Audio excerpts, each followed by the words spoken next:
Halo Wisdom Seekers, kembali berjumpa dengan saya Christopher Nathanael dalam acara Wednesday Bible Wisdom. Tibalah hari ini kita akan menyelesaikan satu pembahasan dalam tayangan rekaman Meet and Greet 6 November yang lalu via Zoom bersama Pastor Aruna dan Bro Vino. Oke, tanpa panjang lebar, mari kita saksikan bersama-sama pembahasan yang selalu seru dan menarik serta paling dinanti-nantikan oleh kita semua. So enjoy and have a blessed Wednesday. Terima kasih Tuhan, terima kasih Roh Kudus. Kalau kami boleh selalu ada di dekat-Mu, kalau kami boleh selalu ada dekat dengan kasih-Mu Bapa, sungguh kami mengucap syukur Tuhan. Biarlah terus Tuhan kami boleh berada di dalam hadirat-Mu, karena hanya bersama-Mu Tuhan, kami beroleh ketenangan. Terima kasih Tuhan. Yes Lord Jesus, we worship you. Hanya dekat kasih-Mu Bapa, jiwaku pun tentram. Engkau menerimaku dengan sepenuhnya. Walau dunia melihat rupa, namun Kau memandangku sampai kedalaman hatiku.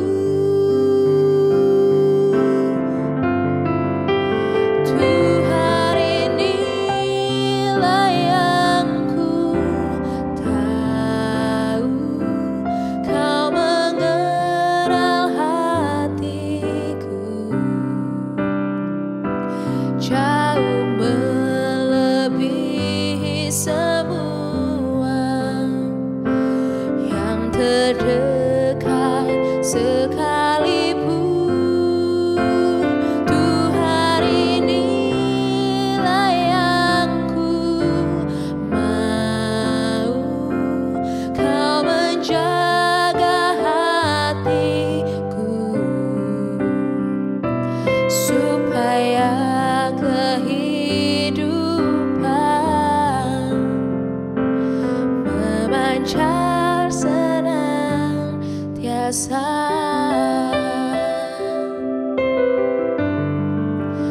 Hanya dekat kasih-Mu Bapa, jiwaku pun tentram. Engkau menerimaku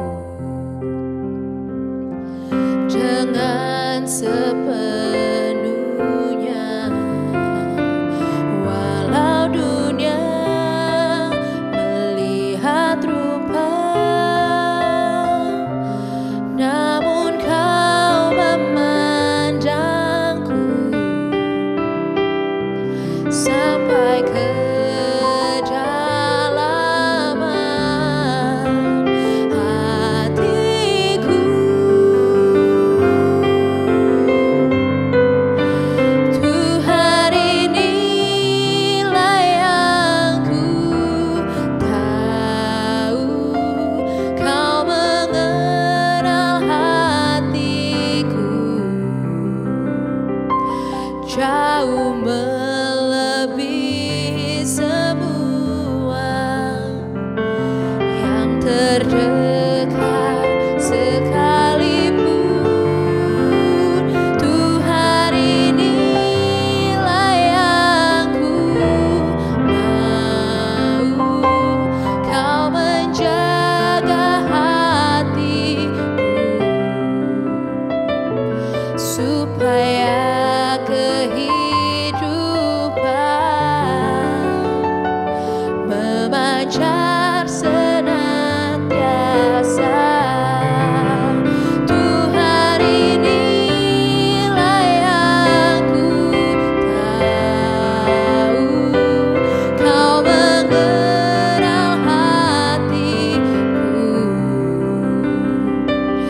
jauh melebihi semua yang terdekat sekalipun. Tuhan, inilah yang ku mau, Kau menjaga hatiku supaya kehidupan memancar senantiasa, supaya kehidupan memancar senantiasa, supaya kehidupan memancar senantiasa.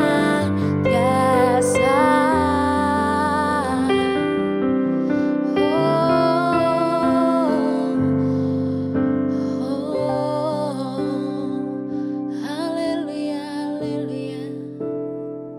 Terima kasih Tuhan, Kau yang menjaga hidup kami.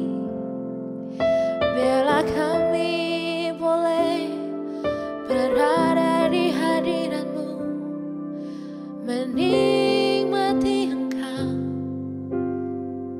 selamanya. Haleluya, haleluya. Syarala basyaka yarala takaya nanana yarala bata. Yarala basyanda yarala takaya yarala basyanda yarala bo. Orala bataka yarala basyaka yarala bayarala bayarala. Yarala basyanda yataka yarala yananana.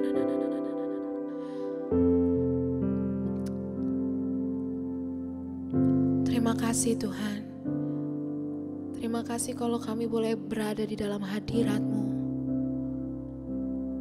menikmati Engkau dan menerima ketenangan yang daripada-Mu Bapa. Kami selalu rindu Tuhan untuk selalu berada di dekat-Mu, menikmati Engkau di dalam hidup kami. Sungguh kami mengucap syukur Bapa. Biarlah terus Tuhan Kau yang memenuhi kami. Biarlah hadirat-Mu boleh selalu kami rasakan di setiap harinya Tuhan. Kau ada bersama dengan kami. Terima kasih Tuhan, terima kasih Roh Kudus. Sungguh kami mengucap syukur Bapa. Kau Allah yang setia dalam hidup kami. Dan biarlah kami boleh terus Tuhan rindu untuk mendengarkan kebenaran firman-Mu.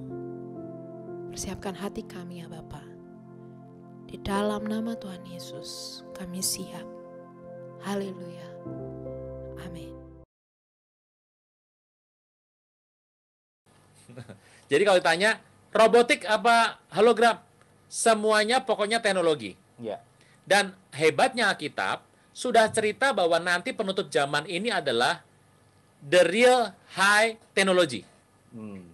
Nah, dengan binatang tadi itu, Ya. yang meremukan, menghancurkan teknologi nanti yang dibuat oleh manusia akan menghancurkan peradaban manusia itu sendiri. Jadi kita tunggu tanggal mainnya sama-sama di grup. Kita tunggu sama-sama. Jangan alergi sama teknologi. Yeah. Because karena teknologi adalah sesuatu yang kita bisa pakai untuk pekabaran Injil. Ya. Tetapi ingat bahwa kita jangan sampai depend.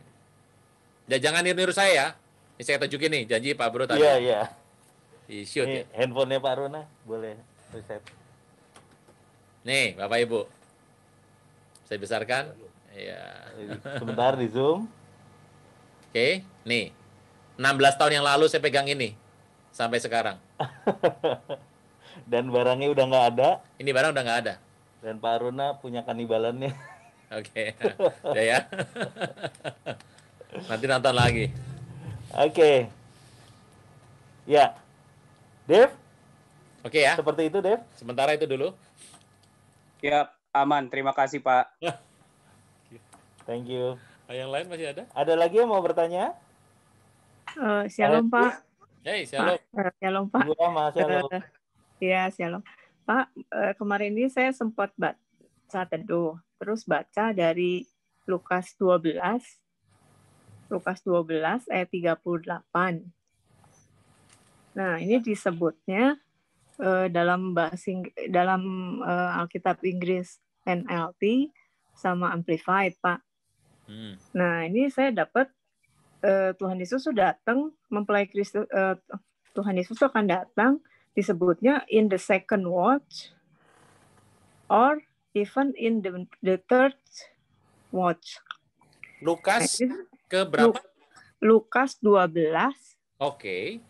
ayat 38, Pak. Ya. Nah, itu disebutnya second watch sama third. Ya. Nah, kalau ini berarti lihatnya di waktunya Yahudi ya, Pak? Ini nih, Ibu mau tanya rapture atau second coming nih? Ini seru nih. Karena kalau Ya, dua-duanya, rapture nih, ya, lihat kalau ngelihat begini, semuanya harus ditulis dengan bentuk Yahudi. Ya, Yahudi ya, Pak? ya. Jadi Ya. itu adalah udah pas kok, udah pas itu. Jadi terjemahan kita udah oke, udah sama kok dengan Yahudi. Udah sama ya, Pak? Udah sama. Oh, Sudah jadi sama. kalau lihat ini berarti second watch itu berarti jam 9 malam sampai 9 sampai 12. 12. Yang thirdnya 12 sampai 3 ya, Pak? Ya, betul. Sekarang Israel sama kita bedanya 5 5 jam jam. ya? 5 jam. 5 jam ya, Pak? 5-4 jam. Berarti kalau jam di kita itu 2 pagi. Kita duluan 4 jam. Duluan 4 jam kita. Oh, 4 Jadi, jam. kalau di kita, misalnya Tuhan datang jam 3 pagi di sana, jam 7 pagi di kita, Bu. Ibu lagi doa tuh, sudah lagi kerja tuh. Oh, Kalau datangnya jam 9, kita lagi tidur dengan nyenyak itu jam 1 malam. Tapi ingat, Ibu kalau baca Lukas 12 ayat ke-35, ini adalah Tuhan datang kali yang kedua, bukan pengangkatan. Tuh, tahu dari mana? Coba dibaca baik-baik ya. Ayat 36. Hendaklah kamu sama seperti orang yang menanti-nantikan tuannya yang pulang dari perkawinan. Bukan tuannya ke perkawinan, tuannya itu nikah. Habis nikah, tuannya pulang. Jadi menantikan tuannya yang pulang dari perkawinan. Orang mikir tuannya kondangan. Bukan, tuannya habis kondangan, tuannya nikah. Habis tuannya nikah, dia pulang ke rumah. Nah, yang di rumah siap-siap apa enggak? Tuannya nikah sama siapa? Sama kita. Yang nunggu yang nikah, berarti ini kepada orang Israel. Jadi ini second coming sebetulnya. Jadi aman, Bu. Ini enggak horor malam ini. Aman. Aman. Ini kalau ini rapture bahaya banget ini. Malam iya, ini saya kemarin rame. penasaran, Pak, kalau ini rapture, waduh, kita lagi tidur gimana? Ya puji Tuhan, Bu. Oke, Bu Sip. Rama. Oke ya. Ya, terima Ya. kasih, Pak. Ya, terima kasih, Bu. Ada lagi yang mau bertanya? Wah, ini 5 gadis bijaksana dan bodoh. Ini ya. Iya, Kapan tuh akan tayang ya? Desember ya? Desember. Bapak Ibu di channel AW Desember nanti akan saya cerita mengenai pernikahan Yahudi. Yang ini yang tadi Bu Rahma dari Bandung Bu ya, bener ya? Karena Ibu logatnya tadi kan Sunda. Cengkoknya Sunda. Kumaha damang, Bu? Oke. Ya, nanti Desember ya akan Desember, Pak. kita tayang. Ya. Oke, ada lagi yang mau bertanya? Nah, sebelum ini ada beberapa pertanyaan juga yang menanyakan tentang rapture, kerajaan 1000 tahun, rentang waktu, akhir zaman. Nah, sebenarnya udah dibahas di LGF Church. Ya, teman-teman, kita sekarang belajar banyak tempat ya. Teman saya, Pastor Petrus dari Meet and Talk LGF Church. LGF Church, Anda bisa buka. Saya pernah bahas mengenai rentang akhir zaman. Ya, betul. Itu dibahas tuntas itu. Ya. Jadi teman-teman yang bertanya tentang 1000 tahun dan segala, Pak Aruna sudah pernah bahas di sana. Ya. Tahun ini kok. Iya. 2 bulan yang lalu ya. Betul. Agustus, Pak. Agustus. Ingat saya Agustus. Nah, artinya Pak Kebon Siri ini apa ya? Kita berkolaborasi ya, Pak. Ya. Saat ini kita gereja dan gereja itu berkolaborasi untuk penemuan jiwa yang lebih banyak lagi. Ya. Nah, itu yang harus diingat. Nah, teman-teman tadi untuk yang bertanya tentang rapture, kerajaan 1000 tahun, rentang waktu bisa lihat di LGF Church. Lalu juga ada yang bertanya tentang Antichrist, kerajaan utara, itu udah kita pernah bahas di Bisres. Oh, Bisres ya. Bisres. Nanti ketik lagi adalah pertandingan para binatang. Binatang, race pertandingan. Ya. Ada di WBW juga. Ya, itu ada 2 seri. Cari yang saya lagi pakai baju jasnya biru. Yang ada di tadi tuh. Ya tadi ya. Nah, Di itu kafe. ya, bisa dilihat di GBI Kebon Siri di WBW sudah beberapa bulan. Sekitar September waktu itu. Sekitar September waktu itu tayangnya. Jadi teman-teman bisa lihat juga di sana. Nah, WBW jam 6 pagi Rabu ya. Jam 6 pagi dan bisa dilihat setiap jamnya, setiap setelahnya jamnya. Ya. gitu. Jadi Rabu akan ada tayangan yang baru juga nanti. Ini kita akan tayang juga nanti. Ya, ini tayang juga nanti. Kita akan tayangin juga karena ada beberapa yang kasih masukan bahwa kuotanya kalau ikut Zoom berat ya. Jadi kalau nonton YouTube akan lebih ringan. Ya, betul. Gitu. Dan itu kalau kita akan tayangkan. Zoom bisa ngobrol ya. Iya. Iya, dan jadi teman-teman bisa ngelihat itu tadi di LGF Church atau dilihat di pengajaran-pengajarannya di WBW yang sebelum-sebelumnya untuk lihat juga Antichrist juga bisa lihat di sana, itu panjang lebar bahkan sampai ada meet and greet-nya ya Pak Bro ya. Ya, Antichrist panjang lebar. Ya, Pak Aruna belak-belakan banget di situ. Semua gambar keluar bisa dilihat di sana. Jadi untuk yang baru masuk tidak terupdate silahkan melihat sebelum-sebelumnya. Ya. Oke, saya lanjut aja Pak Bro. Ya.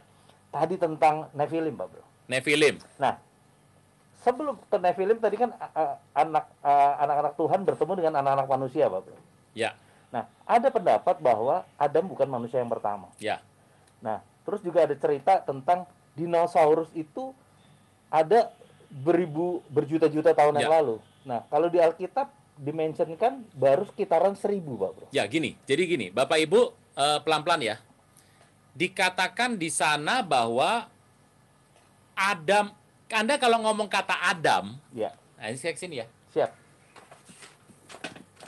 Wah, Jadi ini Adam, ini adalah suaminya Hawa, suaminya Hawa ya. Tapi ada yang begini nih, ini artinya manusia. Semua kata manusia di Alkitab Kejadian awal, Kejadian 1, 2, 3 itu kejadian yang awal. Kata manusia itu bahasa aslinya ini. Jadi ini nama pribadi. Ini nama adalah manusia. Gitu. Apa? Jangan ngomong spesies bisa ribut rame ya. Boleh ya. Jadi gini, saya ceritakan sebentar ya Bapak Ibu ya. Di dunia ini lagi di kekristenan lah ya. Ada 3 pandang soal manusia pertama. Anda silakan pilih mau yang mana. Setiap orang punya pilihan masing-masing. Saya pun punya pilihan masing-masing. 1. Yang pertama adalah Tuhan bikin Adam. Dari Adam keluar Hawa. Dari Hawa punya anak. Anaknya banyak. Bukan cuma Kain sama Habil. Yang berantem Kain sama Habil. Tapi Adam punya anak-anak perempuan yang nggak ditulis di Alkitab. Kalau kita baca ke aslinya ada. Nah, Kain nikah sama siapa? Kain nikah sama salah satu anak Adam. Lah kok boleh Pak? Ya boleh, karena zaman itu kan yang namanya kalau belum diatur urusan pernikahan incest ya, kan belum diatur. Yeah. Jadi masih oke. Kalau sudah diatur baru nggak boleh. Yeah. Jadi itu yang ada. Nah muncullah. Ada yang mengatakan itu yang pertama tuh. Yang kedua adalah manusia sama manusia aja. Adam, manusia. Dari manusia itu Tuhan pilih satu manusia dibawa ke taman di Eden. Jadi itu dari situ dikeluarkanlah Hawa. Jadi waktu Adam sama Hawa itu membentuk sebuah bentuk koloni terpisah. yang terpisah dengan si manusia spesies ini. Ya. Yang ini dikasih bentuk segambar dan serupa. Kenapa? Ada roh yang dihembuskan. Ya. Makanya ada yang bilang, Pak, bahwa kejadian 2 itu kan setelah kejadian pertama itu 28. Itu kronologis, ada yang bilang. Ya. Ada yang bilang mengatakan bahwa enggak, itu peristiwa yang sama tapi diperjelas. Kejadian pertama 28 penciptaan manusia. Diperjelas di kejadian 2 ayat 7. Ada yang bilang tidak, itu adalah urutan cerita. Kejadian 1 ayat 28 adalah manusia-manusia diambillah satu, dibawa ke taman di Eden, dikasih nafas Tuhan, segambar serupa dengan Tuhan, itu namanya adalah Adam. Jadi ada A besar yang Tuhan pilih. Nah, yang mana yang benar nih? Gitu ya, dari dua ini. Dari dua ini. Banyak cerita. Kembali ke Nephilim. Kalau konsep Nephilim diambil, Anda berarti ikut yang nomor 2. Nah, loh. Nah, banyak orang tuh kalau sudah ngambil sebuah keputusan, tengah jalan pindah jalurnya. Nggak bisa. Kalau Anda sudah percaya yang ini, pegang terus sampai ke belakang. Kadang-kadang sudah yakin sampai endingnya, lo kok salah, kan gitu. Nah, jadi cerita itu ada manusia pertama. Tapi saya mau ngomong gini aja lah Bapak Ibu. Mau yang pertama dan yang kedua terserah Anda. Tapi Paulus mengatakan bahwa yang pertama yang segambar serupa itu adalah A huruf besar. Jadi kalau versi yang kedua mengatakan itu semuanya tadi spesies. Diambil yang pertama. Jadi pribadi tadi. Pribadi. Adam, apa namanya? Nah, kalau yang Adam huruf kecil itu adalah manusia. Jadi yang pertama Adam itu langsung dipakai sama Tuhan. Itulah yang bersama dengan Hawa masuk ke Taman Eden. Di luar tuh nggak ada manusia. Ya Adam pertama. Adam keluar baru Adam akan menurunkan banyak orang sedunia. Kalau yang versi kedua sudah ada yang namanya spesies. Saya nggak bilang manusia ya. Nanti dibilang salah lagi. Spesies namanya manusia. Tapi Tuhan ambil satu, dibentuk dengan serupa segambar sama Tuhan, dipisahkan karena sudah terpisah, sudah beda. Itu dibawa ke Taman Eden, namanya A huruf besar. Ini dua pandangan ini kalau mau dilanjutkan ribut tengah jalan. Nah, ini sama aja kayak bahas bumi datar, bumi bulat. Nah, itu kapan-kapan dibahas tuh. Nah, Nephilim itu ikut yang mana? Contoh, anak Allah menghampiri anak manusia. Muncullah orang-orang raksasa.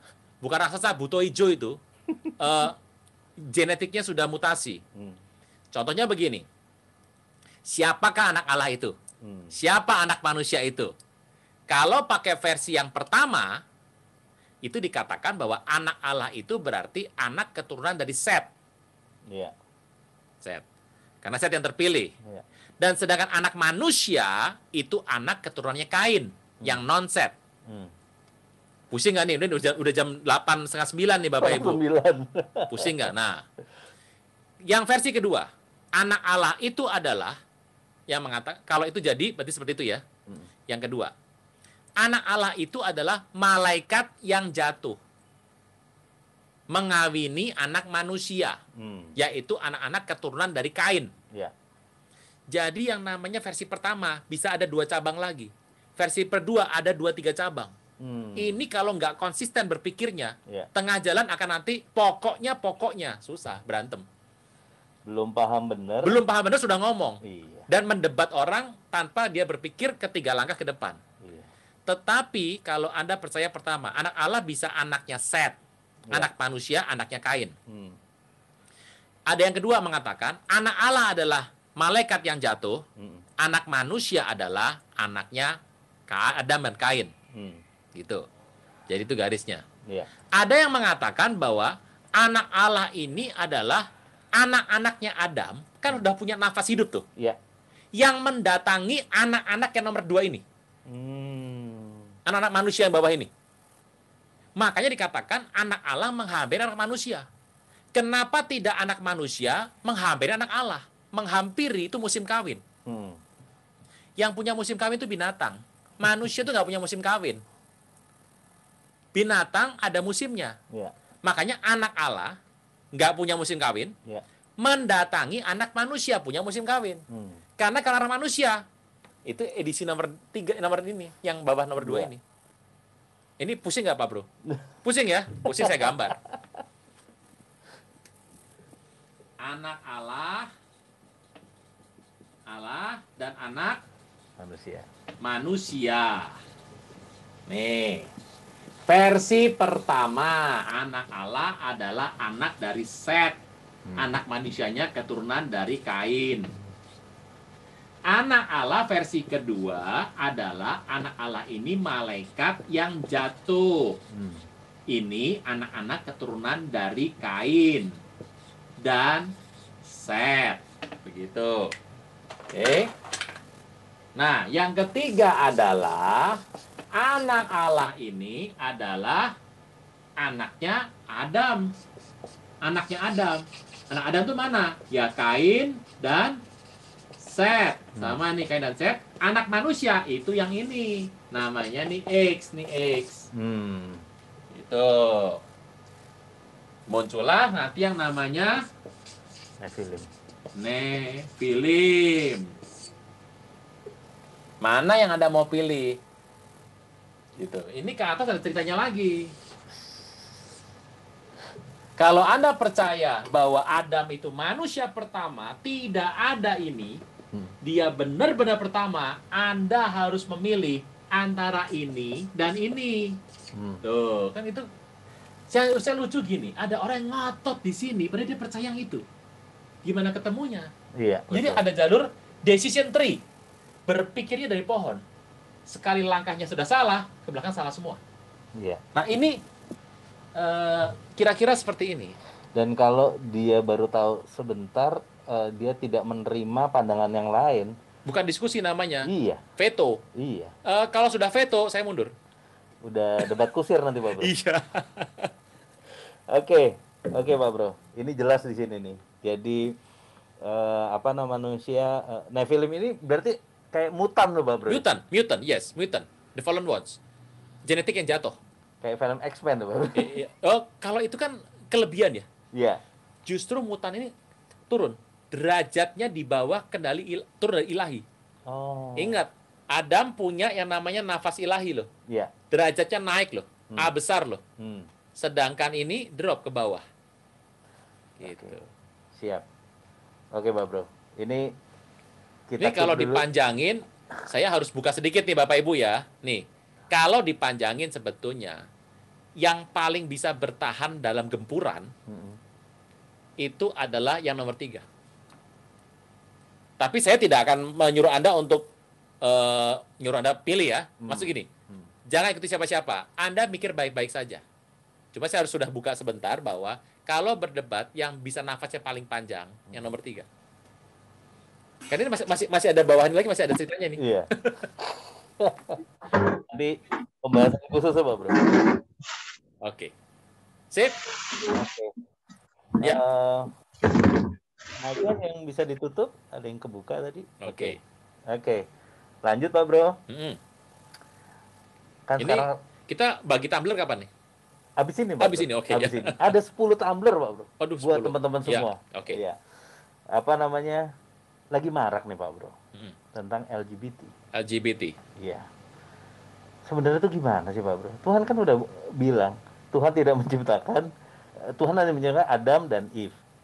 Bukan Adam and Steve. Atau gimana Pak Bro?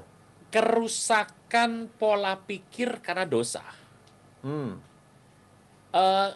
Ini kita ngomong dari segi kedokteran dulu ya. Ya. Katanya ada yang memang 2% seperti itu. Genetik. Karena memang lahir tuh sudah confused. Artinya dari keturunan di atasnya something wrong gitu. Iya. Jadi dalam masa dikandungan, genetik, kita tahu dosa tuh mendatangkan yang namanya makanan-makanan yang sudah tidak sehat, racun-racun yang termasuk ke dalam. Ini kan obat yang ditarik gara-gara mengandung banyak hal juga terjadi kan. Iya. Saya pernah mendengar bahwa kita nggak pernah tahu vaksinnya pernah dicabut kok. Yang ada berapa vaksin kan? Iya. Yang dipertanyakan kita perlu nggak vaksin ini? Iya. Dan waktu anak saya masih kecil juga saya berpikir perlu nggak saya vaksin ini? Kenapa? Bahaya buat otak. Iya. Nah, ini belum vaksinnya COVID loh. Nah, oke. Jadi bagaimana? Katanya, ini kata bagian medis, ada 2% yang memang dari kecil itu memang sudah terjadi sebuah kekacauan, confuse mengenai gender. Bukan dalam bentuk fisik ya. Kalau bentuk yang namanya apa, orang bilang apa, hemaprodit ya. Keterlaluan ngomong gitu ya. Jadi lahir dengan 2 jenis kelamin itu mungkin memang apa, kekacauan jasmani ya.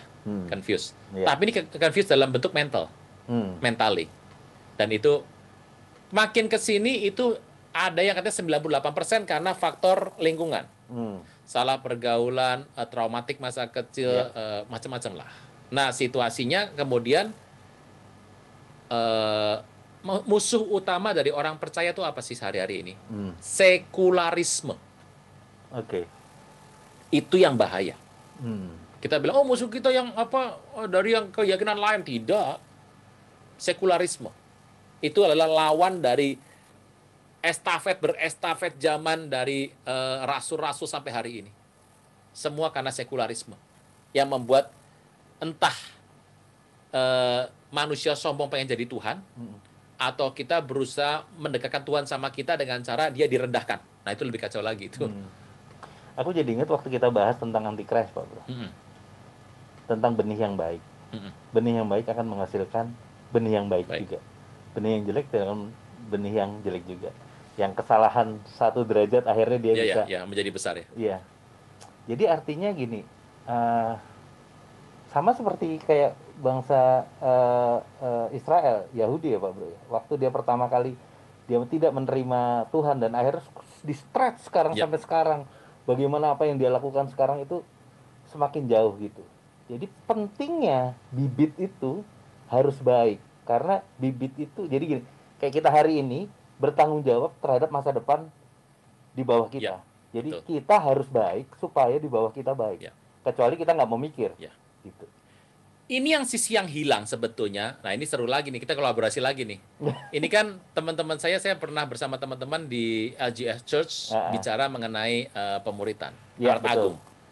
Kita ini sudah sering sekali terjadi bahwa orang ke rumah Tuhan, gereja, kita bawa supaya nanti hamba Tuhan yang khotbah dia tersentuh, atau Roh Kudus menyentuh dia, tugas kita cuma bawa.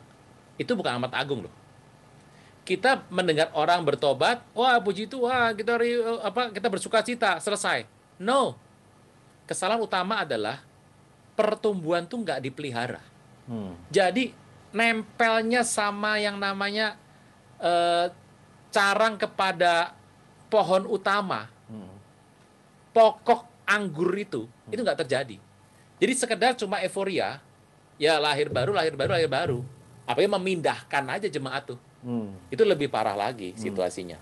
Nah, situasi yang hanya menjadikan pertobatan satu level aja, pembenaran sudah, nggak ada pengudusan. Itu bisa berakibat ke bawah nanti terjadinya mutasi gen yang LGBT nggak boleh itu. Jadi bermutasi, pola pikirnya bermutasi. Oh gitu. Traumatik yang tidak disembuhkan. Iya. Menyalahkan Tuhan. Itu tuh semuanya adalah step awal untuk masuknya, langkah-langkah masuk, pintu masuknya ini semua. Bibit ya Pak Bro? Bibit. Nah, kita tuh sibuk untuk ngurusin yang namanya mana lebih benar. Firman ini apa firman ini? Tafsirnya apa tafsir ini? Kita lupa menutup pintu-pintu yang terbuka untuk bibit itu tadi itu. Bahaya sekali. Iya, banyak orang, saya juga pernah dengar gitu.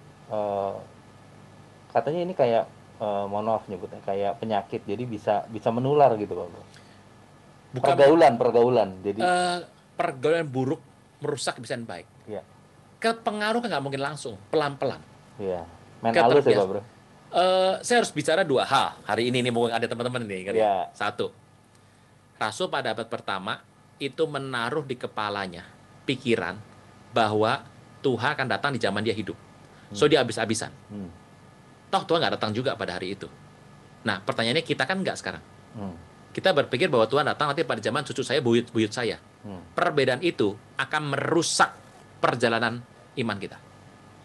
Yang kedua, ini kita terbuka saja Bapak Ibu. Anda kan kalau ngobrol sama teman, kumpul-kumpul, apa? Kongko. Kongko. Hangout ya, hangout ya. Chat gitu, kongko. Anda tuh kalau bisa ketemu orang, bisa ketawa lepas dan bebas. Di luar keluarga Anda ya. Itu sama siapa? Saya agak mempertanyakan ya, kalau Anda menikmati sebuah kelegaan, bisa tertawa bebas dan lepas, merasa tenang hidup ini, kalau kumpul sama orang-orang yang nggak percaya. Yang notabene pergaulan buruk tadi. Dipertanyakan loh itu sebetulnya. Kalau keluarga masih oke lah, saya masih bisa nerima lah keluarga. Jadi dengan siapa Anda bisa terlalu lepas? Orang yang dia membenci Tuhan, dia hidupnya jahat, tanda kutip, melakukan kejahatan-kejahatan, yang membenci Tuhan, dibenci Tuhan. Dan kita bisa ngobrol, ketawa, lepas bersama dengan mereka. Nah ini bingung nih. Jadi benar kok, orang kalau mau melayang ke atas ya, itu hidupnya harus melayang kok. Kalau terlalu terikat di bawah, gak ada hubungan sama handphone ya? Enggak ada. Lama bro. Oke. Ini banyak juga yang ngomong kayak gini. Kita kan hukum terutama adalah mengasihi sesama manusia. Ya. Bagaimana aplikasi itu terhadap orang-orang LGBT? Terutama misalnya tiba-tiba di gereja ada gitu. Terus apa yang harus kita lakukan? Kita kasih. Tidak ada keraguan. Tidak ada keraguan bagaimana kita membuka tangan dan mengasihi. Tidak ada keraguan. Pertanyaannya gini. Apakah itu berhenti di sana? Kan tidak. Problem utama adalah maunya berhenti di sana. Dan setelah itu yang megang supir, megang kendali mobil adalah mereka. Jadi orang mencari Tuhan, kita harus buka tangan. Harus. Buka tangan mengasihi itu adalah sebuah perintah yang nomor 2 yang sama dengan yang pertama kan. Tapi setelah itu pertanyaannya what next? Berhenti sampai di sana atau Anda punya program, ya program terlalu tinggi ya. Anda punya cara apa? Gitu ya. Tapi tidak semua orang bisa menghandle itu ya Pak? Yes. Nah, harusnya kalau nggak bisa, kita banyak menghabiskan waktu, tenaga, daya, dan dana untuk membahas beginian. Supaya kita diperlengkapi, enduo, diperlengkapi, dikasih empowered untuk melakukan hal ini. Ketimbang ngurusin hal-hal yang sebenarnya remeh-temeh. Yang sudah bagus jalan aja, tapi ada hal-hal yang kita lemah. Apa lemahnya untuk orang-orang Indonesia kebanyakan? Penginjilan. Padahal gembala kita bilang komunikasi. Agung, ya? Alat agung loh, komunikasi. Jadi, kenapa orang harus belajar? Harus. Karena Anda harus ngerti strategi. Kenapa harus baik? Iya, supaya orang bisa dekat sama Anda. Termasuk tadi ya, kita belajar wahyu, mengerti culture-nya, itu strategi ya Pak Bro? Strategi. Jadi kita nggak meleset gitu loh. Lah, salah. Siapa sih nggak pernah salah kalau belajar? Betul. Tafsir kok. Pasti bener. Yang ngomong pasti bener aja nggak ada yang berani. Tapi kita mencari yang peluang salahnya makin kecil. Jadi bukan mencari yang paling benar, yang peluang salahnya makin kecil. Oke, kayaknya mau bagi. Apa namanya? Jadi artinya kalau ada orang-orang seperti ini kita tidak boleh menjauhi, tetap kita mengasihi. Itu yang Tuhan datangi kan? Iya.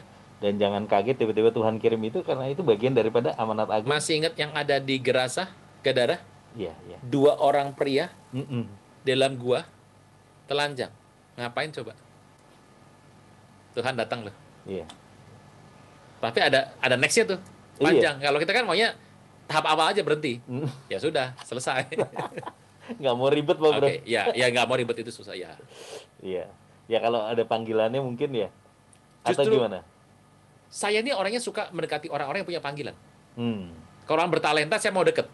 Kenapa sih? Mau belajar. Jangan sampai saya nggak punya sama sekali. Jago ya enggak lah. Tapi jangan sampai saya nggak punya sama sekali ilmu itu. Gitu. Nanti ditanya sama Tuhan ya Pak. Repot ya. Oke, kita balik ke pertanyaan. Ada yang mau bertanya? Ini menit-menit terakhir kita. Ada yang mau bertanya? Boleh tanya lagi Kak? Boleh tanya lagi Kak? Silakan, Dev. Dengan Nephilim, Pastor Aruna. Di zaman sekarang, di zaman akhir zaman ini, apakah yang disebut dengan Nephilim ini bisa dikaitkan dengan orang-orang reptilian dan Project Superhuman 2.0? Terima kasih. Oke. Ini menarik. Jadi, Nephilim ada disebut di Alkitab memang di Kejadian. Yaitu tipe-tipe orang yang punya Nah, ini yang mana nih ya? Kalau tadi ngomongnya kaitannya dengan yang reptilians. Reptilians itu apa sih? Ya saya ngomong dulu nih. Reptilians adalah sebuah cerita yang beredar di masyarakat bahwa para pemimpin dunia, para politisi, orang-orang terkenal yang notabene kehidupan mereka juga acak-adut, berantakan, dan kadang-kadang juga mencari popularitas dengan cara-cara, jangan ngomong dukun lah, dukun Indonesia gitu ya, dengan cara-cara yang agak nyeleweng ke spiritual hitam. Itu konon katanya kalau mereka diwawancara itu tidak bisa menyembunyikan jati diri hidup mereka.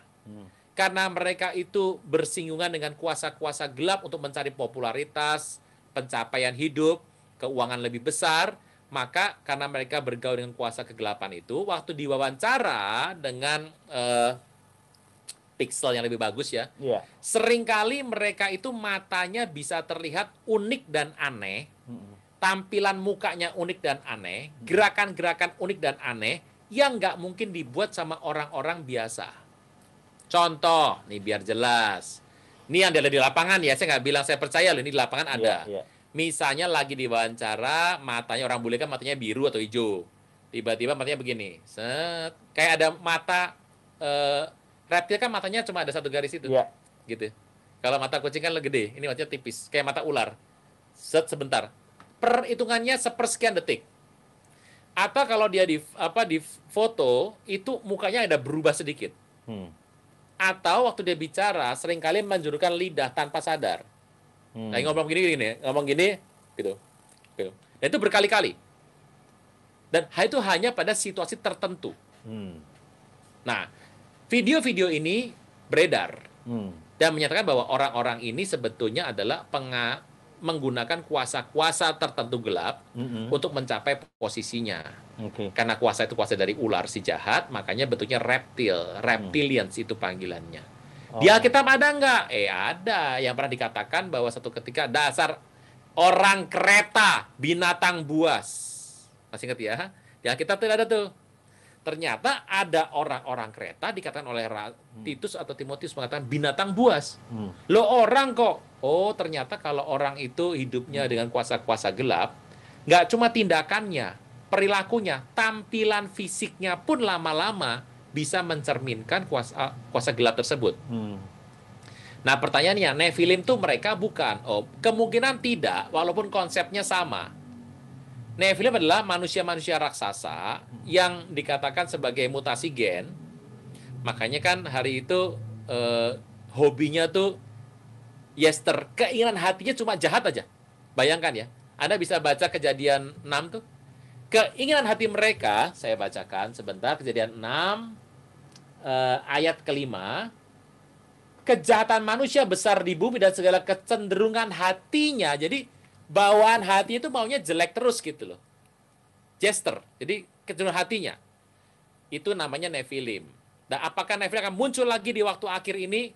Kita nggak tahu. Tapi gini, kelakuan orang-orang Amalek ya. Tampilan Amalek itu tampilan yang merajah tubuh dan penampilannya seperti orang-orang mengerikan. Semakin mirip sama dewa mereka dan kelakuannya mirip banget. Gitu ya. Nah, hari-hari ini dengan kuasa tanda kutip yang menjelang akhir zaman, kuasa gelapnya juga kerjanya juga overtime, itu akan berulang kembali. Sejarah pasti berulang. Tapi mungkin, Dave, namanya bukan Nephilim. Karena kalau kamu nyebut kata Nephilim gitu, di kepala kita semuanya adalah kejadian. Kita Kejadian 6. Tapi mungkin polanya akan sama dengan nama yang lain. Reptilian ini benar apa tidak reptilian? Anda silahkan buka videonya di YouTube-nya. Anda bisa bilang itu hoax, Anda bisa bilang itu konspirasi, Anda bisa bilang fakta konspirasi, Anda bebas menentukan. Cuma saya mau beritahu bahwa di dalam dunia nyata yang saya pernah mengalami pengalaman pribadi seperti ini, ada orang-orang seperti ini. Tapi ini kan konsepnya ngeroh ya, profetik ya. Saya nggak kesana dulu deh. Kita akhir zaman dulu. Tadi yang orang kereta tuh di Titus 1:12. Orang kereta binatang buas. Titus yang bilang loh, muridnya Paulus loh. Jangan lupa, Titus hari itu menjadi gembala muda di sebuah daerah yang penuh dengan penyembahan berhala. Dan jangan ngelihat penyembahan cuma ngangkat nyembah-nyembah biasa. Ini mereka menghidupi sampai genetik DNA-nya jadi. Dan ingat, yang namanya pola persetubuhan dengan binatang semuanya ada. Campur aduk semuanya. Ngeri. Itu zaman dulu ya, Pak? Zaman dulu. Gimana sekarang ya, Pak? Nah, sekarang saya nggak tahu. Lebih tersembunyi gitu ya biasanya. Tapi ya hati-hati. Oke. Dev? Aman, Dev? Aman ya. Bagaimana dengan yang Project Superhuman 2.0? Ya. Ke depan memang akan dibuat pola-pola seperti itu. Cuma gini aja, namanya nggak bisa Nephilim gitu. Ya. Ya, itu sedang terjadi hari-hari ini. Dan kita akan teruskan nanti dalam cloning-cloning itu loh. Ya. Ini kan gagal. Tolong mengerti bahwa konsep manusia yang seperti ini lagi dibuat dan gagal. Gagal. Nah, gagal tuh berarti kan dibuat lagi kan? Ya. Nah, ini seperti yang kita obrolkan, the next-nya kita akan bicarakan ini nih, Pak Bro. Ya. Yang cloning segala macam. Ya. Mungkin nanti di meet and Ini greet. yang nanti akan, mungkin ini berhasil. Saya nggak tahu yang hasil akhir dari ceritanya Dev tadi. Kalau yang pertama memang gagal, tapi yang cerita Dev ini mungkin bisa berhasil. Oke. Sekarang ada juga yang namanya ini toh, transhuman ya. Transhuman. Sebentar. Bethany ya film itu. Ya. Ke depan ini itu akan menjadi hal yang biasa. Kita ngomong soal masuk ke dalam sebuah supermarket, nggak perlu pakai kasir. Iya. Itu ngomong tahun 2018-17. Kita bilang Indonesia masih lama. 2020 sudah ada. Dan Anda bisa coba kok dari GDID, di PIK itu, Pantai Indah Kapuk, boleh coba di sana. Beli barang satu, tapi instalasi dulu ya, aplikasinya, apps-nya diinstalasi dulu. Ya. Oke, Dev. Nanti akan ada pembahasan khusus lagi tentang itu, mungkin nanti di meet and greet yang Desember kali ya. Kita akan bicarakan lebih lanjut.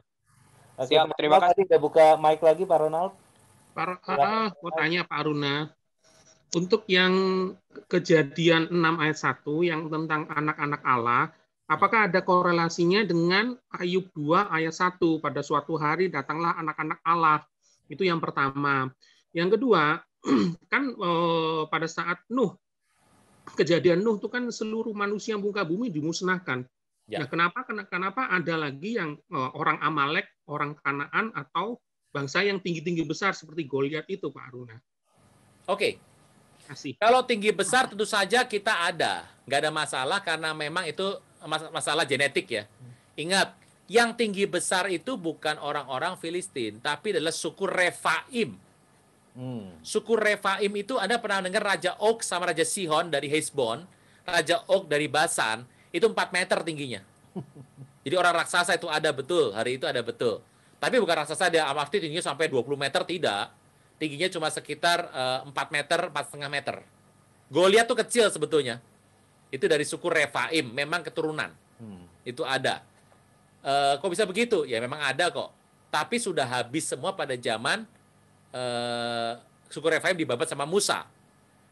Anda kalau jeli mencari khotbah saya pernah cerita bahwa yang namanya Goliat itu keturunan Simpson. Iya. Jangan sekarang. Iya. Saya pernah khotbahkan ini, dan kalau nggak salah Ibu Rahma pernah dengar tuh di Bandung. Asik. Yang Jakarta juga pernah dengar di beberapa tempat saya ceritakan. Yang pertama tadi adalah apakah anak Allah sama dengan anak Ayub. Nah, kata anak ini kan bisa berarti bukan anak kandung ya, anak buah, orang-orang dalam lingkungan. Jadi anak Allah bisa berarti malaikat, bisa berarti juga. Karena yang namanya anak Allah itu macam-macam, gitu. Jadi ini masih banyak cerita. Kalau itu yang tadi Pak Ronald itu setuju yang itu, berarti ngambil nomor 2. Ini ya Pak Bro ya. Nomor 2, iya. Anak Allah. Jadi anak Allah yang jatuh tetap anak Allah. Udah jadi apa? Udah dimutasi jadi kuasa gelap. Tapi namanya anak Allah, gitu. Anak Allah yang terkontaminasi ya. Iya, terkontaminasi gitu. Okay. Tapi apakah betul anak Allah itu kita langsung berani ngambil yang nomor 2 ini? Waduh, kata anak Allah di situ panjang ceritanya. Tafsirnya masih banyak. Oke, Pak Ronald. Aman, Pak. Pak Ronald. Terima kasih. Ayo teman-teman yang lain, karena ini sesi-sesi terakhir. Aruna. Saya tanya, Pak. Gimana Pak Peter? Pak. Pak Peter. Ya, Pak Runa, mau nanya nih. Apa kabar? Lama ketemu. Baik, Pak. Ini Bandung juga ini. Iya, banyak. Kita Februari, Pak. Ketemu di Februari, nggak salah. Ya, Haris. Pak, mau nanya, Pak. Kalau yoga dalam Kristenan diperbolehkan nggak ya? Jadi gini, kita mau konsepnya adalah butuh gerakannya, butuh manfaatnya, atau campuran dari semua liturginya. Yang repot kan adalah Anda bisa misahkan antara kopi dengan air nggak? Disuling bisa. Tapi kalau dipisahkan betulan, sulit. Nah, ingat bahwa sebetulnya di Alkitab, kalau membaca kitab Wahyu ya, Mazmur kok Wahyu sih, Mazmur, termasuk alfabet dari Ibrani, itu menceritakan mengenai pola gerakan-gerakan untuk sebuah ibadah. Ibadah kita hari ini sudah pakai bangku, sudah 2 jam doang, di Bandung 1,5 jam tuh di Bandung tuh, kalau nggak salah itu. Selesai acara, ganti ibadah berikutnya. Jadi gerakan-gerakannya cuma WL yang ngatur. Jangan lupa, orang Ibrani punya ibadah, itu ibadahnya beda loh sama kita. Dari Mazmur, soal Sela. Kan ada di Mazmur Sela. Itu juga ada di aksara-aksara Ibrani, itu gerakan-gerakan tertentu. Gerakan itu tidak pernah diturunkan sampai hari ini. Bahkan di Yahudi modern pun nggak turun. Tetapi pada zaman dulu, itu diceritakan semuanya. Nah, kita kadang-kadang lebih melirik kepada produk dari sebelah, karena mungkin kita melihat bahwa Alkitab tidak memiliki produk yang bagus untuk kesehatan. Jadi memilih, sebelah ada kesehatan nih, kita pilih yang pola sana. Tapi ingat, pola sana kan ada liturgi worship-nya, penyembahannya. Yang namanya gerakan tubuh pada zaman dulu, itu nggak bisa dipisahkan dari liturgi. Nggak bisa. Tarian itu zaman dulu nggak bisa dipisahkan. Kenapa Daud menari di depan Tuhan sampai kayak bugil, sampai lepas semua? Ada artinya semuanya. Menarinya orang-orang meniup sangkakala ada artinya semua. Nah, itu nggak pernah dikembangkan di dunia Kristen hari ini. Tapi kalau kembali kepada sekolah rabbinik, yeshiva, itu dijelaskan. Bukan dipraktekkan, dijelaskan. Ada. Tapi siapa yang mau belajar begituan hari gini? Orang lebih suka yang namanya merentang tubuh. Stretch, ya toh? Ya. Kalau saya bilang di Alkitab ada, cuma kita belum mencapai untuk menggalinya saja. Di WBW dibahas nggak? Kagak lah. Terlalu repot. Tapi ada gerakan yang saya belajar adalah berdasarkan alfabet. Alfabet Ibrani. Contoh, misalnya huruf Taf. Nah, ini saya jadi olahraga malam nih gara-gara Pak Peter nih. Pak Peter Bandung. Anda harus begini. Nah, ini nggak kelihatan di sini nih. Jadi saya angkat. Nah, ini. Anda bisa bayangkan bagaimana tangan Anda lurus ya begini. Tangan ini lurus begini. Nih ke atas nih. Ini kalau Anda bisa setengah jam aja sehat Bapak Ibu. Huruf Taf. Dah? Yuk, nih hurufnya nih. Wow. Ini kan maaf, Taf. Zayin. Ini wow. Ini bukan Taf, sorry, maaf. Ini Zayin. Ya, boleh tarik ke belakang. Ya, oke. Ini. Anda bisa bayangkan, Anda kalau merentang tubuh seperti itu, lurus dengan mengangkat begini, ketarik semuanya, lebih sehat Anda. Mau coba? Nah, jadi Anda ada huruf lagi yang namanya huruf mem. Ayo, merentang. Daripada ikut yang lain, Pak Peter, ini aja Ibrani. Nanti pas udah tayang di YouTube di screenshot. Ya. Atau setiap huruf saya ini nggak lentur loh. Ini sudah kebanyakan makanan yang nggak lentur. Tapi saya bisa ceritakan ini kesehatan orang Yahudi. Ini nggak turun. Akibatnya apa? Ini nggak penting lah. Ambil yang punya tetangga sebelah. Ya, sayang. Iya. Baik Pak, baik. Ya, terima kasih Pak, terima kasih. Ada lagi yang mau bertanya? Ayo di WBW ini Pak Leon tadi ada. Ya Pak Leon. Ya, halo Pak Runa. Aku nanya balik lagi soal yang di Genesis. Ya kan, kalau Nephilim itu kan tadi kan Pak Runa bilang bahwa itu adalah percampuran anak Allah dengan anak manusia ya. Which is kan ada tiga kemungkinan nih yang ditulis ini. Saya sendiri secara pribadi saya orang yang percaya sebetulnya untuk di yang kemungkinan ketiga, Pak. Yang ketiga. Nah, makanya saya ada nanya juga apakah kan kalau kita baca secara sains juga kan orang-orang purba itu kan disebutnya dengan Neanderthal ya, Pak. Ya. Ya, apakah itu yang dibilang dengan anak-anak manusia itu, Pak? Oke. Neanderthal itu adalah diyakini sebagai pendahulu manusia sekarang. Ya toh, ini kan Homo soloensis. Nggak tahu, sebelum itu kalau nggak salah. Di lembah Neander. Nah, apakah itu yang namanya ini kan? Maksudnya yang ini kan? Gitu kan? Iya. Waduh. Masalah utama dari kenapa kita nggak bisa bilang sama adalah teori dari manusia Neanderthal itu adalah sekian juta tahun. Sedangkan ini hitungannya ribuan. Kekacauan angka umur bumi itu dinosaurus tadi kan ada di mana dinosaurus? Ada di kitab Ayub. Betul. Ayat 40. Ya. Ada. Pertanyaan adalah begini, itu yang namanya kenapa ada orang ahli geologi berkata bahwa ini sudah sejuta tahun. Kenapa dari Alkitab cuma ada sekian ribu tahun? Masalahnya adalah di banjir Nuh. Ini pernah dibukakan mengenai sebuah buku berjudul Alkitab dan Ilmu Pengetahuan. Ternyata banjir Nuh itu mengacaukan yang namanya sedimen tanah. Sehingga terbaliklah semuanya. Contoh, kalau benar minyak bumi berasal dari dinosaurus, berarti kalau ada satu minyak bumi digali dalam kedalaman 10 km, maka di semua 10 km harus ada minyak bumi ya. Ternyata minyak bumi didapatkan 10 km, 4 km, 1 km, setengah kilometer, 8. Kok kacau begini? Karena tanah diaduk semuanya pada saat banjir Nuh. Jangan lupa banjir itu ngaduk tanah luar biasa. Makanya fosil kalau betul ditemukan sejuta tahun dalam kedalaman 12 km, semua kedalaman yang sama harus ada fosilnya. Ternyata tidak. Fosil muda dan tua bisa terbalik-balik semuanya. Kenapa? Itu sebabnya karena banjir Nuh. Itu dari cerita itu, saya akan Anda membaca kembali buku lama nih, buku tahun 93. Alkitab dan Ilmu Pengetahuan.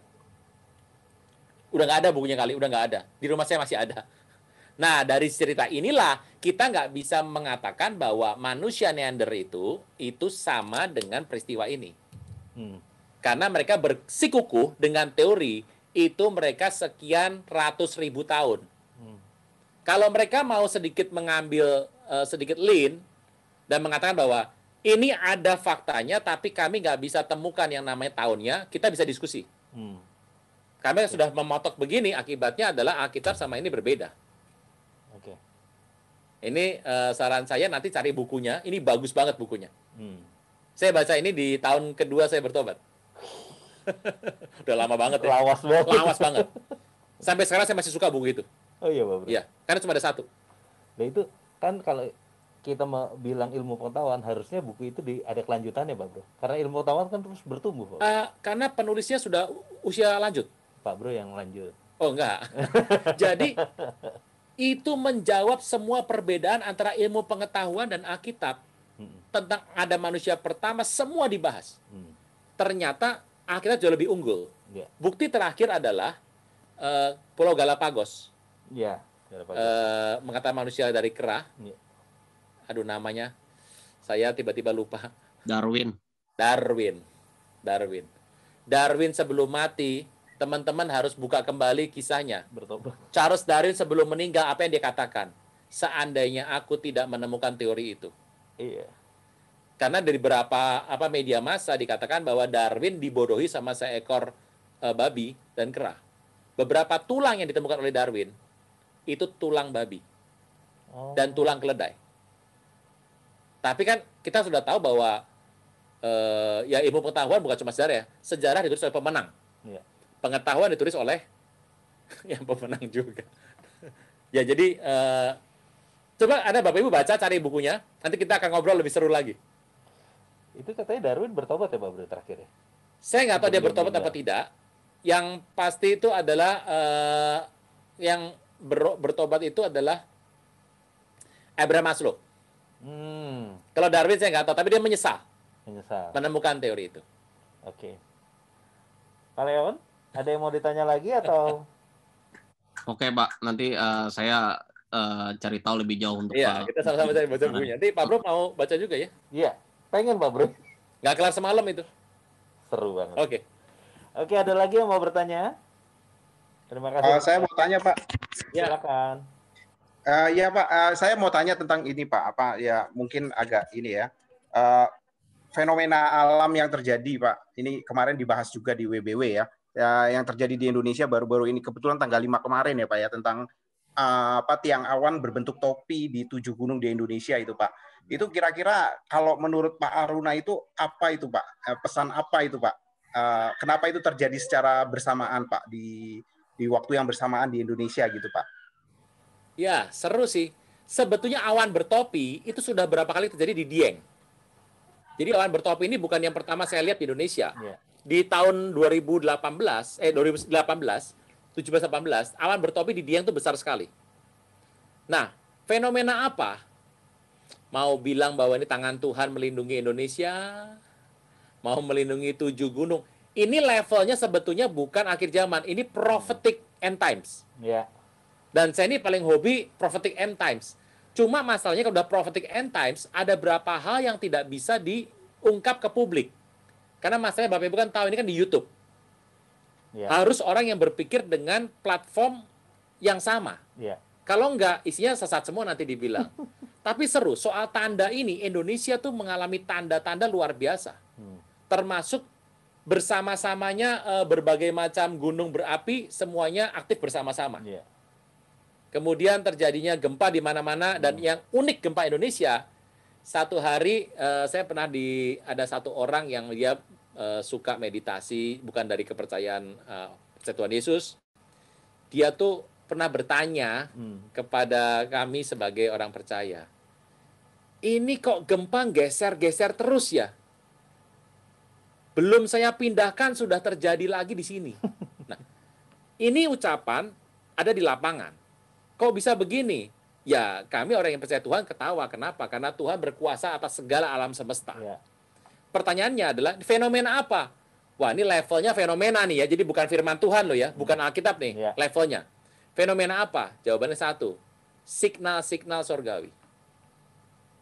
Jadi, kita belum tahu Pak. Saya nggak berani ngomong dulu. Ntar kalau salah juga nggak enak kan. Ini kan. Tapi, signal ini sudah banyak banget di Indonesia. Bapak Ibu harus bersyukur loh. Bangsa yang bertahan di tengah pandemi ini adalah Indonesia loh, termasuk loh. Jadi siap-siap Pak. Karena nggak pernah ada kejadian tertentu yang Tuhan tuh suka kasih sinyal. Termasuk ini 7 gunung loh. Iya. 7 gunung. Ingat, kita sedang berdoa, anak Tuhan sedang berdoa berkali-kali bahwa 7 gunung harus dikuasai. Iya. 7 gunung tuh ada yang ada 7 ya. Seni, art, bisnis, kemudian communication, didaktik pendidikan, terus entertain, terus ada 2 lagi, F itu apa ya, financial atau apa, tentang pemerintahan. 7 gunung, 7 unsur di muka bumi ini sebetulnya harus tunduk kepada Tuhan. Makanya saya berdoa Bapak Ibu Saudara sekalian adalah orang-orang yang Tuhan pakai untuk bisa mengubah 7 gunung ini menjadi kemuliaan bagi Tuhan. Di bidangnya masing-masing. Di bidang masing-masing. Ya. Apakah ada di art, teknologi, apakah ada di finance, ada di pemerintahan, ada di pendidikan, semua ini harus dikuasai. Ya. Kita berdoa supaya 7 gunung ini, 7 gunung yang tadi, bukan yang Dieng tadi. Ya. Tapi mungkin loh tandanya ini. Saya nggak pernah tahu, tapi mungkin Bapak Ibu. Nah, pentingnya kita berdoa untuk bangsa negara kita ya Pak. Ya. Supaya di semua sektor. Iya, betul. Oke. Pak Radix, gimana Pak Radix? Ya, oke. Saya cukup jelas. Satu lagi Pak, kalau boleh Pak. Saya boleh dong. Saya tertarik Pak. Bapak pernah dengar mungkin ya tentang CERN ya Pak ya. Terus kemudian kemarin kan ada pembahasan ya CERN ya. Terus ada pembahasan tentang planet X ya. Nah itu kan di CERN itu kan ada sebelumnya juga ada ada material yang disebut antimateri kan yang diciptakan yang berusaha diciptakan oleh CERN ini kan di labnya itu kan di apa namanya accelerate hydroelektron apa ya. Saya lupa itu. Nah itu ini kan sebenarnya kan kalau menyambung dari penjelasan Pak Aruna tentang planet X itu ada nyambungnya juga karena memang ada teknologi yang memang mereka siapkan gitu loh dari CERN ini yang disebut antimateri itu. Kalau saya baca lebih jauh lagi, antimateri itu kekuatannya itu lebih besar dibanding reaksi fusi dari apa namanya dari bom atom itu yang di Hiroshima itu ya, bom nuklir yang kita punya ini. Karena ini bisa melenyap Big Bang itu berasal dari peristiwa materi dan antimateri. Karena kalau antimateri ketemu sama materi, ya kan, dia akan melepaskan semua energi yang ada, ya kan, sehingga materi itu akan lenyap. Nah itulah Big Bang kan, Big Bang berasal dari situ. Tapi seiring berjalannya waktu, antimateri itu makin lama makin menyusut dan ini tidak diketahui kan. Nah ini akan diciptakan lagi, sudah ditemukan, tapi akan dibuat lebih banyak lagi. Nah, nantinya mungkin teknologinya akan mengarah ke mungkin ini antimateri ini akan diciptakan untuk menembak dari planet X ini, Pak. Oke. Kalau menurut ini ya yang saya simpulkan gitu ya. Teknologi ini udah disiapkan sama mereka. Jadi untuk mungkin mereka sudah membaca di Alkitab itu ya kan pada suatu saat bumi akan dilenyapkan dibentuk bumi baru. Nah, mereka akan siapkan itu untuk menembak dari planet X itu, Pak. Pernah explore tentang ini atau tidak, Pak, sebelum? Sebetulnya dari tahun 2014, saya pernah berkhotbah di seminar beberapa tempat dengan tayangan-tayangan PowerPoint terkait CERN. Justru nanti yang saya mau cerita janji membahas warna amber dan warna warna ungu, itu endingnya adalah CERN. Nah, Bapak Ibu kalau mungkin tidak sabar, ya harus cari-cari di YouTube. Karena saya pernah seminar ini panjang sekali. Tapi saya janji, di WBW kita akan bahas, atau di channel AW, kita kolaborasi nanti. Yaitu membahas soal ini. Urusan CERN ini nggak cuma urusan masalah benda langit, materi antimateri. Ini juga bicara secara spiritual, kenapa di Indonesia ini, kita tanah Jawa ini, itu pernah ada yang namanya meteor. Ini ada. Iya. Nah, ini panjang. Anda yang pernah ada di Surabaya, di sini ada Pak Wesley sama Bu Elis, ini pernah dengar ceritanya ini. Dari Surabaya tuh. Terkait dengan masalah ini. Pak, ini pernah disampaikan, tapi saya akan bikin dalam sebuah rangkaian yang lengkap nanti. Terkait endingnya bagaimana. Termasuk di endingnya akan cerita mengenai orang-orang yang tadi cloning. Ini nyambung semua. Cloning, CERN, meteor, tanah Jawa. Kenapa Pulau Jawa sekarang banyak goncangnya? Kenapa saya pernah cerita mengenai bentuk segitiga Borobudur, kota Magelang, gitu. Terus candi. Kenapa jaraknya selalu 28 km? Yaitu 4 kali 7. Itu ada ceritanya semua, Pak. Doakan, Pak. Terus jalan. Ya, kecuali Tuhan datang malam ini lain perkara, Pak. Doakan kita sehat semua. Nanti pelan-pelan ya. Semua akan dibagi. Mungkin tahun depan, Pak. Januari kita start. Oke, Pak. Tetap aman, Pak. Tunggu, Pak. Ya, karena kan kalau kita lihat film-film sekarang juga kayak Star Wars, kayak Star Trek, ya Star Trek itu kan juga udah ditampilkan ada teknologi untuk penghancuran planet ya, Pak ya. Betul. Jadi, ada kaitannya ke sana itu kan, Pak. Sip. Oke, Pak. Terima kasih, Pak. Cukup dari saya, Pak. Terima kasih, Pak Radik. Bocoran, Pak Bro. Ya. Hanya Indonesia yang nggak ikut di CERN ini. Ada 3 yang nggak ikut. Ya. 1, Afrika. Perang terus nggak ada duitnya. Yang kedua, Asia, Vietnam nggak ikut, Korut nggak ikut. Indonesia nggak ikut. Nggak ada duitnya atau gimana, Pak? Oh, Tuhan berkati bangsa ini. Kalau sampai itu repot loh. Dalam kelompok itu, Indonesia tidak ngirim wakil. Karena salah satunya doanya Pak Radik nih. Ya mungkin. Ada lagi? Oke, pertanyaan terakhir ya. Kita Tanya jam dong, Pak Tido. 9.14, silakan. Ya, Cidoni. Ini Pak Aruna, saya Ya. mau tanya yang masalah ke penciptaan manusia ya. Itu kan di Kejadian 6 itu ayat 3 kan bahwa rohku tidak akan selama-lamanya tinggal di dalam manusia. Kalau saya pilih yang nomor 2 itu berarti malaikat itu kan Bapak bilang kan malaikat yang jatuh ya, yang jahat itu yang jatuh. Berarti dia juga punya Tuhan berikan umur yang panjang atau gimana? Karena kan di situ kan umurnya tidak akan lagi 120 tahun gitu. Atau yang ayat nomor 3 ini bisa dijelasin Pak Aruna? Oh, yang usianya nggak akan lama itu bukan malaikatnya, tapi hasil persilangannya. Jadi karena manusia adalah daging, karnal daging, artinya sudah bercampur kedagingan, maka tidak bisa umurnya lebih dari itu lagi karena sudah bersifat daging. Dosanya terlalu parah. Makanya dikurangkan usianya supaya nggak bisa buat lebih parah lagi. Jadi yang usianya nggak bisa panjang bukan si malaikat jatuhnya loh ya, tapi adalah hasil si Nephilim persilangan itu. Persilangan itu yang kerusakan mutasi genetik itu yang membuat mereka usia nggak bisa panjang lagi. Nah, itu kalau tadi pakai yang nomor 2. Nah, pertanyaan berikutnya adalah, lalu setelah mengawini anak manusia, kemana tuh orang?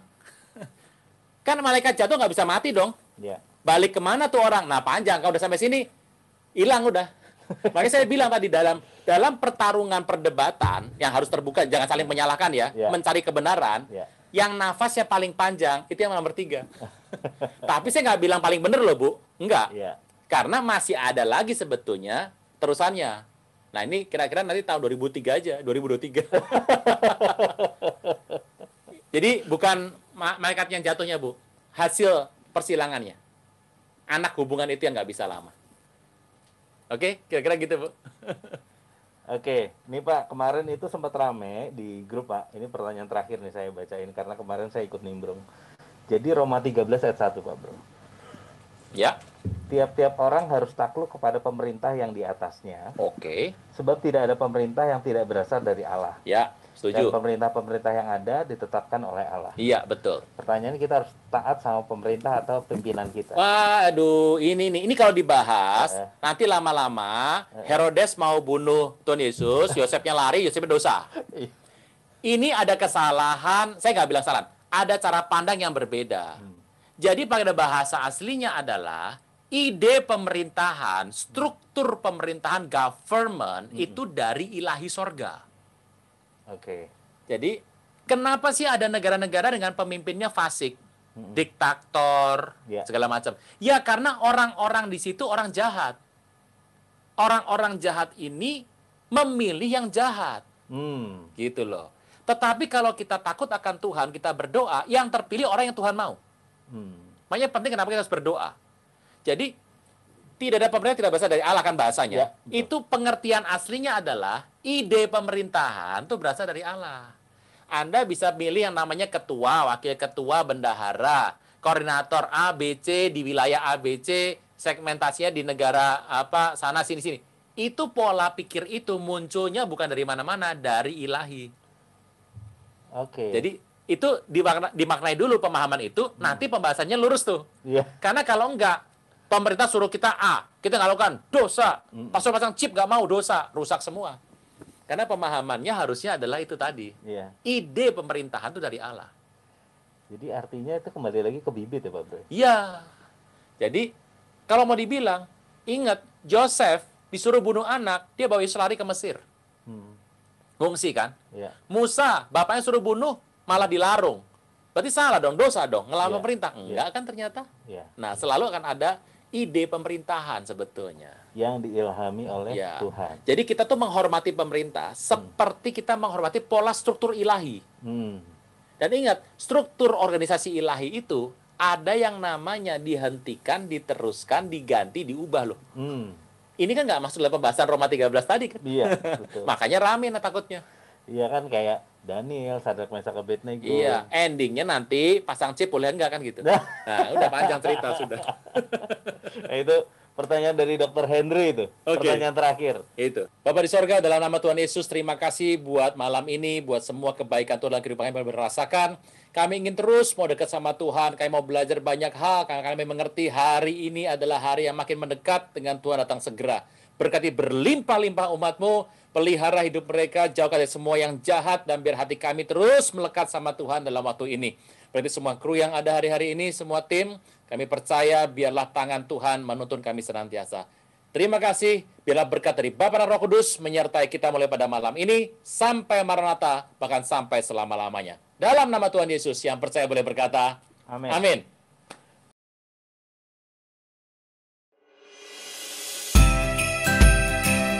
Terima kasih Anda telah mengikuti Wednesday Bible Wisdom pada hari ini.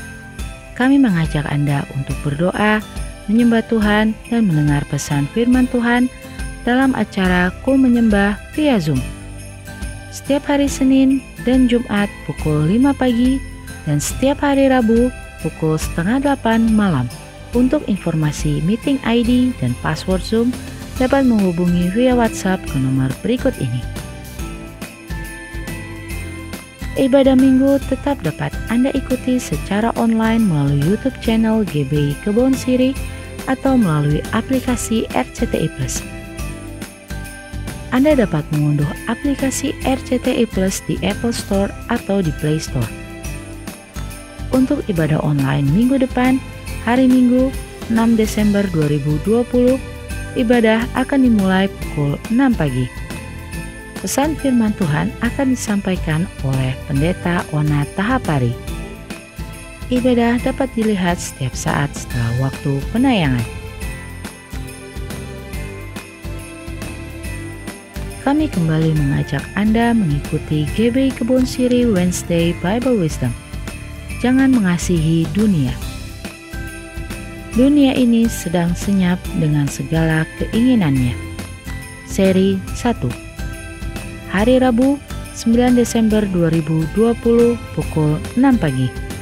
Bersama Pastor Aruna Wiryo Lukito. Acara ini dapat dilihat setiap saat setelah waktu penayangan. Kini Anda dapat memberikan persembahan umum, syukur, dan perpuluhan melalui QR Code. Bagi jemaat yang rindu memberikan persembahan, dapat menggunakan dompet digital sebagai berikut.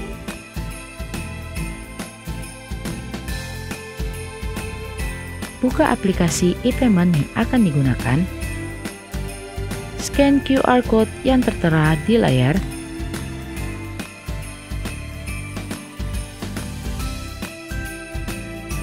Masukkan nominal yang diinginkan.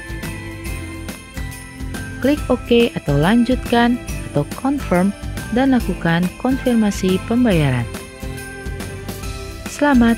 Anda telah berhasil melakukan proses transfer via QR Code. Persembahan melalui QR Code tidak dipungut biaya apapun. Persembahan umum, perpuluhan, diakonia, dan bantuan COVID-19 dapat Anda transfer ke nomor rekening berikut ini.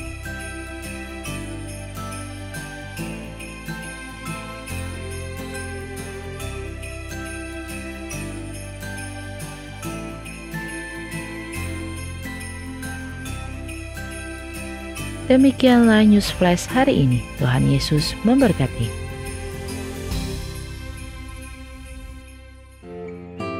Mari siapkan hati kita dan angkat kedua tangan kita di hadapan Tuhan. Jemaat yang sangat dikasihi Tuhan, terimalah berkat yang berlimpah-limpah dari Allah Bapa yang Maha Kuasa, cinta kasih Tuhan kita Yesus Kristus, persekutuan manis dengan Roh Kudus menyertai Anda mulai sekarang dan sampai Tuhan Yesus menjemput kita di awan-awan dan sampai selama-lamanya. Jemaat yang sudah terima berkat Tuhan katakan amin.